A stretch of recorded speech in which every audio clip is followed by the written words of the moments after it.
What is going on, guys, and welcome to a new video about how to fix your hair loss. But first of all, we're going to be talking about different types of hair loss. This is probably the most common one. It's called male pattern baldness. This is telogen effluvium, and this is alopecia areata, which is from an autoimmune disease. This is most of the times low thyroid function and low vitamin D can make this worse. This video about how to fix and reverse it isn't about this type of hair loss. It's more about the male pattern baldness and also the thinning of the hair.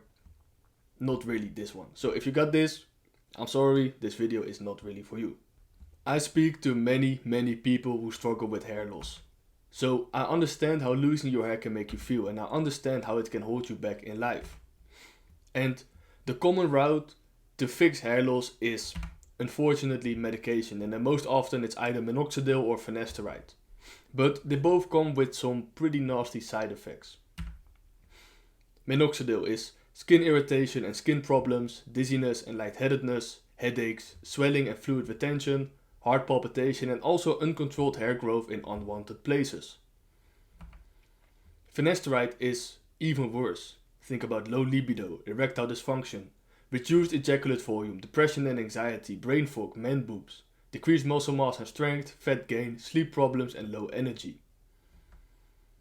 However, there is a solution without needing to have other areas of your life suffer, and that is what we're going to cover in this video, and in particular a bit more towards the end. Let's first discuss the biggest hair loss myth, which is that DHT is the root cause of hair loss, and right now I'm going to be talking a bit about why that simply isn't the case. First of all, DHT is an androgen, and the heart, liver, brain, skin, prostate and hair follicles have the highest amount of androgen receptors. DHT benefits / grows the heart, liver, brain, prostate and skin, but it kills the hair follicles? Does that make even any sense? And besides that, I want you to keep in mind that the dermatology industry is said to be worth $3.14 billion in 2032. One of DHT's main characteristics is hair growth. Don't you think it is then also a bit weird if it would be the root cause of hair loss as well? Another reason, testosterone and DHT are highest in your 20s, but most people get bald in their 40s and their 50s when their testosterone and their DHT starts to naturally decline. If DHT was the root cause, don't you think you'd see more guys in their 20s losing their hair compared to in their 40s and 50s? DHT can only be problematic if other issues are present. Blocking DHT can stop hair loss. Yes, that is true. However, it doesn't regrow it. Blocking DHT worsens every other area of your life. So yes, it can stop a bit of your hair loss. Again, it doesn't regrow it. So you're left with hair that you still have. But it worsens each and every other area of your life. Some of DHT's main benefits are muscle definition and muscle strength, libido, sexual performance, and yes, also your penis size, mood stability, cognitive performance, bone density, skin health, fat loss, drive and motivation, aggressiveness, and yes, also hair growth.